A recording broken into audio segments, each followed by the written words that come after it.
넘어가서 자 14번 문제 볼게요. 자 14번 문제도 이것도 2022년도 유사 문제라고 적혀 있잖아요. 그러니까 이게 막 확 어려운 문제가 아니에요. 볼게요. 용량이 500kVA인 변압기 용량이 500kVA입니다. 역률 80% 지상 역률 80%인 지상 500kVA 부하가 접속되어 있다. 이 부하와 전력용 컴패이터 150kV를 접속하여 역률을 개선하는 경우 이 변압기에 증설할 수 있는 부하 용량은 얼마인지를 구하시오 라고 되어 있습니다. 여기에서 물어보는 게 이제 증설할 수 있는 부하 용량 하고 유효 전력이라고 되어 있으니까 얘를 결국에는 뭐라고 적냐면 P 델타라고 적고 얘는 P2와 P1에 대한 차가 되겠죠. P2와 P1에 대한 차. 자, 우리가 개선이 되면 공급해 줄 수 있는 유효 전력은 개선되기 전보다 더 커질 거 아닙니까? 이게 왜 그러냐면 역률 개선의 개념을 이해하시면 돼요. 이거 잠깐 설명드릴게요. 이걸 이해 못하시는 분도 계셔서. 자, 우리 역률 개선이라는 건 제가 항상 강의할 때 이렇게 얘기하죠. 코사인 세타. 얘를 개선한다라는 건 PA분의 P인데 얘를 늘린다라는 겁니다. 지금 얘를 늘리겠다라는 거죠. 그럼 얘를 늘리겠다라는 건 첫 번째 얘를 늘리면 돼요. 두 번째 얘를 감소시키면 돼요. 이해가 됩니까? 그러면 자 우리는 뭐를 일반적으로 기준 잡냐면 보통은 우리가 기준 잡는 건 얘입니다. 자 얘를 기준 잡아서 얘가 일정하다라는 기준을 잡죠. 얘가 일정한 상태에서 요 PA를 줄인다라는 개념으로 잡는데 PA는 P 플러스 J에 PR이 되니 자 누가 줄어들면 얘가 줄어들면 자 누가 줄어든다 얘가 줄어드는 거고 얘는 계속 일정한 거예요.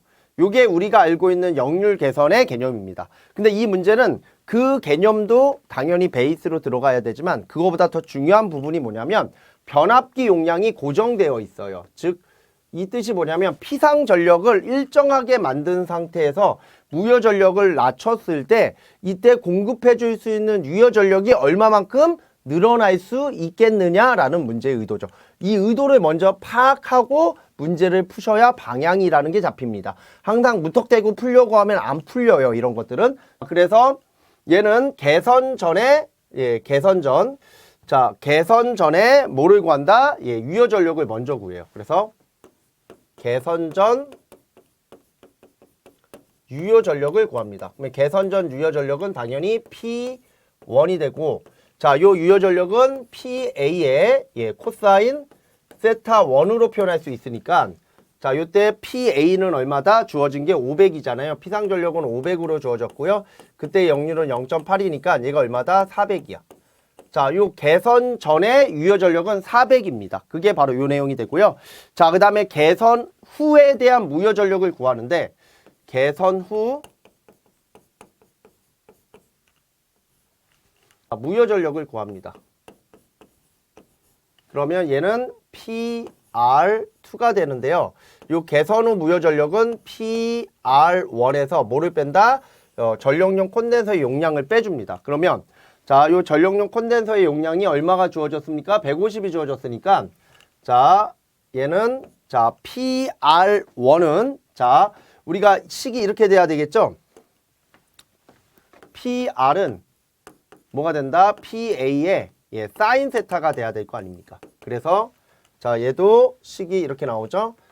바로 500의 개선전이니까 곱하기 얘가 0.8이면 얘는 0.6이 나옵니다. 조금 더 당길게요. 여기가 0.6이 되고요. 그리고 빼기 얼마? 아까 150이라고 했죠? 그래서 요거를 계산해 주시면 자, 요 값이 얼마가 나온다? 150이 나와요. 그러면 어차피 개선 전이나 개선 후나 요 피상전력 PA는 제가 뭐라고 했어요? 일정하다라고 했잖아요. 일정. 얘는 일정하다라고 했으니까 이렇게 적어야 되겠죠. 얘는 P 플러스 J의 PR이라 하면 얘가 PA는 얘가 2가 되든 상관이 없잖아요. 어차피 얘는 일정하니까. 그래서 여기로부터 P2를 구합니다.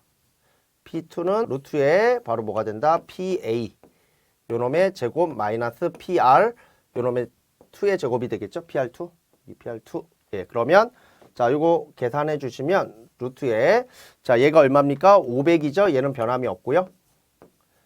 자, 얘는 얼마가 나왔어요? 150이죠?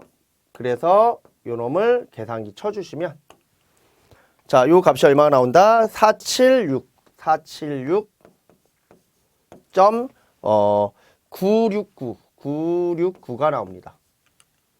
이렇게 나오고 그러면 이때 나오는 답은 따라서 델타 P는 아까 P2-P1이라고 했으니까 자, P2를 방금 뭐라고 했습니까? 6.9969 빼기 400을 해주시면 되겠죠? 그러면 얘는 얼마가 나와? 76.969가 나오니까 답은 76.97이 답이 되겠네요. 그래서 문제의 답이 이렇게 나오는 거죠. 그렇죠? 예, 그래서 76.97 이렇게 구해주시면 되죠. 이것도 어떻게 보면은 아주 어렵다라고 할 수 있는 역률 계산에 약간 틀어진 케이스이긴 하지만 제가 강의할 때는 요 정도까지는 무조건 보시라고 항상 얘기를 드리고 있기 때문에 우리가 이제 역률 계산에서 일반적으로는 유효 전력을 고정해 놓고 역률에 대한 전력용 콘덴서 용량은 얼마가 되냐 이게 스탠다드 모델이라고 하면 이번에는 반대로 공급해 줄 수 있는 피상 전력을 고정해 놓고 역률 개선이 됐을 때 무효분이 감소된 분만큼 유효분이 증가가 될 거 아닙니까? 그래서 그 증가된 양을 구하라라는 문제의 패턴. 이렇게 두 가지 패턴이 존재할 수 있다라고 계속 얘기를 드렸었습니다. 자, 이렇게 한번 봐주시고요. 자, 저희는 다음 문제로 넘어가겠습니다. 자, 15번 문제 보도록 할게요. 요거는 이제 기기 문제가 나왔습니다. 사극 7.5kW 전기자 조체 총수 700 팟건. 자, 여기서 중요한 단어는 팟건이죠. 팟건 전동기의 매극 자속이 0.006 웨버이다. 자, 회전수가 1440rpm, 전기자 전류가 40.5 암페어라면 다음 각 물음에 답하시오. 자, 요 문제는 2015년도 2회차 문제랑 거의 유사해요. 약간 차이는 있는데 거의 유사한 형태로 나왔고 차이가 있다라고 하면 요 역기전력을 구하는 게 피자파이엔으로 구하는 게 좀 차이가 있고 거기에서는 이제 피자파이엔이 아니라 좀 다른 형태로 식이 이렇게 나오잖아요. 원래 자, 이것도 그림 하나만 살짝 그리면 자, 이런 그림이 나오잖아요.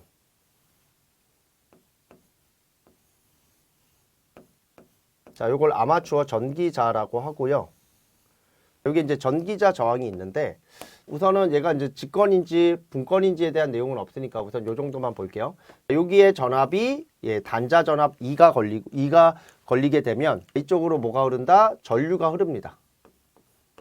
전류가 흐르면 어디로부터 요 전기자 코일로부터 뭐가 나온다? 반대쪽 방향에 대한 기전력. 요 기전력의 이름을 우리는 역기전력이라고 합니다. 그래서 요 역기전력에 대한 식을 고려해서 저희가 여기에서 전압 강화 생기고 여기에서 전압 강화가 생기니까 요 전압 강화의 합이 요 전압이다라고 하는 식. 단자에 인가된 전압은 자, 역기전력과 내부 저항에 의한 전압 강화의 합이다. 이런 식으로 식을 정리할 수가 있잖아요. 그래서 보통 이렇게 나오고 자, 이 식을 가지고서 풀었던 문제가 바로 2015년도 2회 때 나왔던 기사 문제였다라고 생각하시면 되고요. 지금은 요 식이 아니라 요 역기전력을 구하는 요 패턴이 바로 뭐를 구한다? 피자파이엔이라고 하는 식. 바로 역기전력 2, 요게 이제 발전 전압하고 똑같은 개념의 식이 나와야 되기 때문에 피자파이 N 이렇게 적고 여기가 A60이다. 이런 것들은 제가 기기 시간에 설명을 저한테 수업을 들으셨던 분들은 요 피자파이엔 A60 이렇게 외우라고 얘기를 드리죠. 피자파이엔 A60. 그래서 여기에서 중요한 건 팟건입니다. 팟건은 병렬 회로수 A가 몇 개다? 2다라는 거고 만약에 얘가 분건이었다 그러면 극수와 병렬 회로수가 서로 같겠죠? 그러면 여기에다가 대입을 해주시면 답이 나와요. 그래서 이쪽에다가 대입을 해주시면 밑으로 내릴게요. 자, 병렬 회로수는 2라 그랬고요. 자, 극수는 몇 극? 4극. 자, 도체수는 몇? 700. 그리고 매극당 자속, 한 극당 자속은 0.006. 이건 필요 없으니까 지워버릴게요. 그리고 곱하기 RPM 몇? 1440rpm이고 자, 그리고 여기가 A60이니까 60 해서 요거 고학용 계산기 치시면 돼요. 그게 바로 여기 있는 식이죠. 그래서 요거 계산기 찍으면 201.6 볼트가 나온다. 이렇게 내용 정리가 되는 거죠. 그래서 답은 201.6 볼트다. 이렇게 정리를 해 주시면 되고요. 그래서 2번 문제는 이 전동기의 전격 구하 시 회전자에 발생되는 토크를 구하시오라고 되어 있습니다. 원래는 이게 복원하시는 분들마다 좀 다르지만 원래 우리가 이 문제의 순서는 역기전력이 먼저 나와야 되고요. 그 다음에 그 역기전력을 기준으로 해서 토크를 구하는 형태로 문제가 나와야 됩니다. 그래서 얘는 이 전동기에 뭐를 구하라? 토크를 구하라. 그러면 토크에 대한 식이 나옵니다. 토크는 저희가 이렇게 외우라고 하죠. 0.975 pn. 그래서 요놈의 단위가 뭐냐면 킬로그램 중 메타가 되죠. 여기서 중이 반드시 들어가야 됩니다. 중량이기 때문에 킬로그램 중 메다 이렇게 들어가고요. 그러면 여기에서 이제 저희가 구하고자 하는 게 자, 이 지금 P라는 게 자 뭐가 된다? 전동기의 우리 역기전력과 그때 흐르는 전동기 전기자 전류의 곱이 됩니다. 그래서 자 얘는 답이 이렇게 돼요. 0.975 곱하기 앞에서 뭐를 구했습니까? 우리 역기전력 구했잖아요. 201.6 곱하기 40.5 그리고 요 밑에는 몇 나온다? 1440 해서 얘를 계산기 찍으면 5.528 나오고요. 얘는 5.53 kg 중 메타가 된다. 요렇게 토크가 나옵니다. 그래서 요 문제는 아까 얘기했듯이 앞에 나왔던 2015년도에 나왔던 문제랑 분명 유사한 패턴으로 출제가 됐기 때문에 그런 패턴으로 제가 복원을 해서 문제를 풀어드렸다라는 게 핵심이죠. 그래서 다른 분들하고 좀 다를 수는 있어요. 풀이 과정이라든가 순서라는 게. 근데 저는 요렇게 충분히 나왔을 것이다 라고 생각하여 복원을 했다. 이렇게 얘기를 드립니다. 자, 넘어가겠습니다. 16번 문제. 요것도 엄청 반가운 문제가 나왔죠. 조명 파트에서 엄청 단순한 문제죠. 자, 그림 같은 완전 확산형 조명기구가 설치되어 있다. 단 조명기구의 전 광속을 18,500 루멘이라고 한다면 이때 첫 번째 뭐를 구하자? 이 광원의 광도를 구하시오라고 되어 있습니다. 우리가 이런 식들은 기본적으로 조명 파트에서 나오는 식인데 광속에 대한 식 F는 뭐다? 입체각 곱하기 광도로 표현하죠. 그래서 요 식으로부터 뭐는 광도는 광속을 뭐로 나눴다? 입체각으로 나눴다라고 합니다. 그러면 우리 광속은 앞에서 뭐라고 주어져 있냐면 18,500 루멘으로 주어졌으니까 여기가 18,500이 들어가면 되고요. 자, 그 다음에 여기 보시면 요 광원의 모양을 잠깐만 보세요. 자, 요 광원의 모양은 자, 우리가 일반적으로 아무 말이 없으면 다 무슨 광원이다? 얘는 구광원이다 라고 표현을 하는데 여기에서 이제 완전 확선 조명이라는 단어가 일종의 뭐가 있냐면 요 안에